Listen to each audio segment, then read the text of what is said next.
நீங்கள் ஜெயிச்சிட்டீங்கன்னு சொல்லி யோசிக்கான் உங்களுக்கு தோல்வியும் போட்டிகளும் அதிகமாக வருது.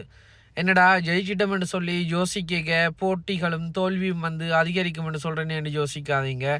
நீங்கள் ஒரு செயற்பாட்டை ஒரு செயலை செஞ்சுட்டு நாங்கள் ஜெயிச்சுட்டு வரோம், இல்லை நாங்கள் வெற்றி அடைகிறோம், நாங்கள் எங்களுக்கு ஏற்ற மாதிரி ஒரு வாழ்க்கையை வாழ போகிறோம்னு சொல்லி யோசித்து கொண்டிருக்கிற தருணத்தில் உங்களுக்கு போட்டிகள் அதிகமாகுது. எப்படின்னு சொல்லி பார்த்தீங்கன்னு சொன்னால் உங்களுடைய வளர்ச்சியை எல்லாருமே உற்று நோக்க ஆரம்பிக்கிறாங்க அந்த சந்தர்ப்பத்தில் தான்.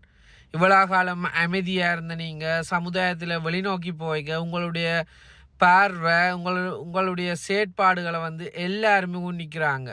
அதில் சில பேர் வந்து உங்களுக்கு சப்போர்ட்டாக இருந்தாலும் கூட பலவிதமான எதிர்ப்புகள் பல வகையில் வரும்.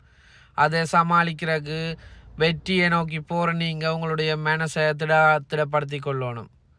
அந்த எதிர்ப்பு எப்படியும் வரலாம், நீங்கள் வளர்ச்சி அடையக்கூடாதுன்றது தான் அவங்களுடைய நோக்கமே ஒழிய அவங்க எப்படி வேணுமென்றாலும் அந்த எதிர்ப்பை அந்த இதை காட்டலாம். ஸோ நீங்கள் மனந்தளராமல் உங்களுடைய வெற்றி பாதையில் நீங்கள் பயணிக்கணும்னு சொன்னீங்கண்டா நீங்கள் என்ன செய்ய போகிறீங்க, எப்படி செய்யணும்னு சொல்லி நீங்கள் அடுத்தடுத்த கட்டத்துக்கு முயற்சி எடுத்துகிட்டே இருங்க. ஒரு நிமிஷம் நீங்கள் ஸ்டொப்பானால் கூட உங்களை அவங்க தள்ளி விழுத்திட்டு அவங்க ஏறி பாஞ்சிட்டு போயிடுவாங்க.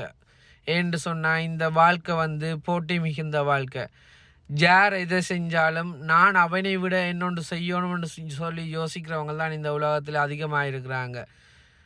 நாங்கள் முன்னோக்கி போகணும்னு யோசிக்கலாம், ஆனாலும் அடுத்தவனை ஒரு நாளும் தள்ளி விடணும்னு சொல்லி நீங்கள் கனவிலையும் யோசிக்காதீங்க.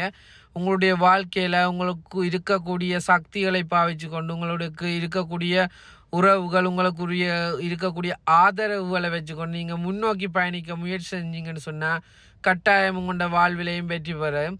அதே நேரம் உங்களை தோற்கடிக்கணும்னு சொல்கிறவங்களால கூட உங்களை தோற்கடிக்க முடியாமல் போகும். ஏண்டா நீங்கள் நீதி நியாய நேர்மையோட வாழைக்க என்று ஒரு நாள் உங்களுக்கு வந்து நல்ல ஒரு முடிவு கிடைக்கும். எனவே மறந்துடாமல் இன்றைக்கே ஆரம்பிங்க. உங்களுடைய வாழ்க்கையில் நீங்கள் முன்னோக்கி போகிறதுக்கு உரிய வழிமுறையை இப்போவே தேடுங்க.